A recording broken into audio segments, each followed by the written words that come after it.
Hey, it's John. It's Saturday evening, and I have to make myself some dinner and shower because I got another date coming up. So I'm going to make this really fast. The subject I want to talk about tonight is, do your hormones make you overweight? This is a question I get asked a lot, and it's something my opinion has changed on too over the years. I used to think being overweight had a lot to do with your hormones. Now I think it has a little to do with your hormones, but those are also mostly an intermediate cause rather than a root cause. What a lot of people think is that, if you get overweight, it's because you have low thyroid hormone or high cortisol or insulin or high estrogen or low testosterone. And a lot of those things are kind of true-ish, but really what it just comes down to is you're overweight because you ate too much, and if you eat less, not only will you lose weight, but most of those hormonal problems, other than maybe cortisol, will just work themselves out. Because really, it's you gain weight, and then your hormones change, and the hormonal changes often will reinforce the weight you're at, but they're not what causes you to gain weight. So anyway, I'll just go real quick over each of those hormones one at a time. First off, cortisol, the so-called stress hormone, which is also like an alertness hormone, so it's not really bad. But you want your cortisol to be high in the morning and slowly drop throughout the day. And when you have excessive cortisol throughout the day, either because you're really stressed out or you're taking too much caffeine or you're not sleeping well, that doesn't directly make you fat. It can sap your willpower so that you make worse eating decisions. And the other thing it does is it changes your fat storage pattern so that you store more of your fat in your abdomen rather than elsewhere in your body, which is both, unsightly and a bit less healthy. So, you do want to lower your cortisol for a wide variety of reasons, and changing that storage pattern probably isn't even the most important of them. But lowering your cortisol doesn't directly cause you to lose weight. But it's worth doing. Cut back on caffeine, cut out sources of stress, meditate a bit, sleep better. Next up is insulin. Insulin also does not have any ability to make you fat independent of calorie balance. It can, in a sense, make you hungrier if you're having insulin spikes throughout the day because your blood sugar spikes, then insulin comes and clears out your blood sugar, and your blood sugar crashes and you get hungry.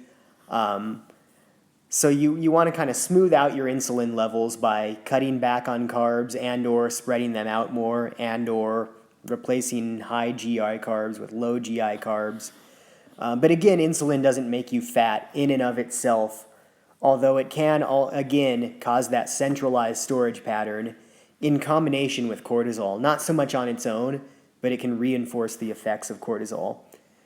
And then next up is testosterone and estrogen. You may have heard that testosterone burns fat and estrogen causes you to store fat, which is kind of like slightly mildly true. Not that either of them burn calories or change calorie balance, but they change nutrient partitioning a little bit. But that's how it works in men, that testosterone tends to cause you to, store a little bit less fat, build a little bit more muscle, and estrogen has the effect of causing you to store a little bit more fat, but potentially also build a little bit more muscle. And then in women, it's reversed, where testosterone causes you to store more fat, and estrogen causes you to store less fat. But the thing is, those are both caused by overeating. So, in men, as you get fatter, your estrogen goes up and your testosterone goes down. And in women, as you get fatter, your testosterone goes up and your estrogen goes down. So it's really, again, it's back to just being fat and then the hormones. And then the hormonal changes from being fat don't create a cycle that makes you fatter. They really just, what they do is they reinforce the weight that you're at and cause your body to stabilize there.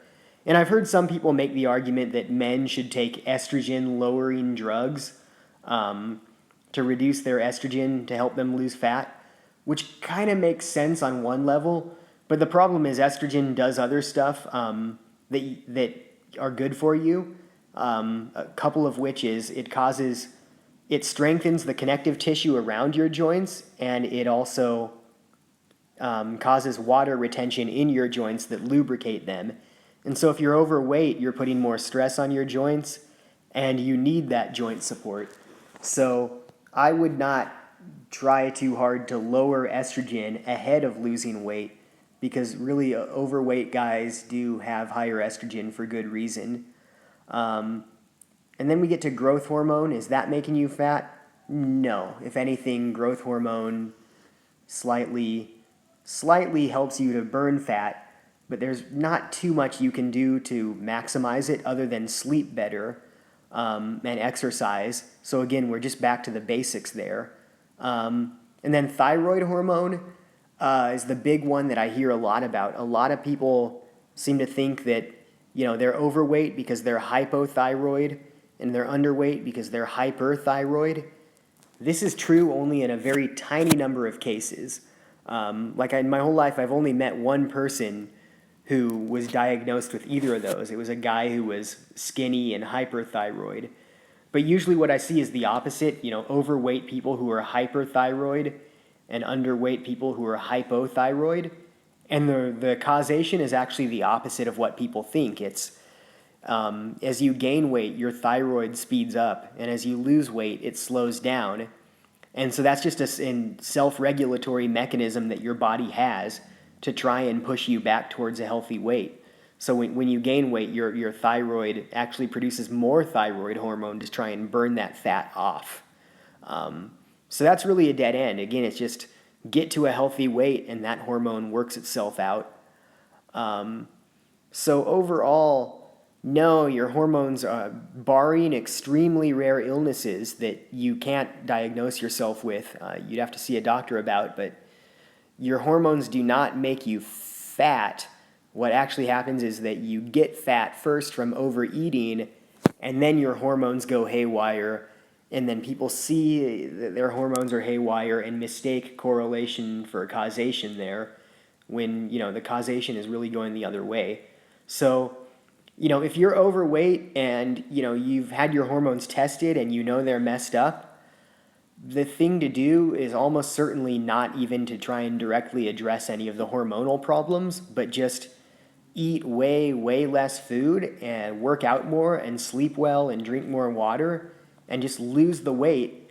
And then the hormonal problems will, get fixed as a result of that, along with you losing weight. That's it. So this hormonal thing is often, it's sold a lot of times by scammers trying to sell you just dumb supplements or weird assessments or ninja tricks. And then occasionally it's repeated by people who've just been taken in by it and are well-intentioned but don't know what they're talking about, which is where I was a few years ago. So you can just ignore most of that and just focus on eating less, moving more, sleeping, drinking water, and losing that weight. And that is really all that 99% of you need.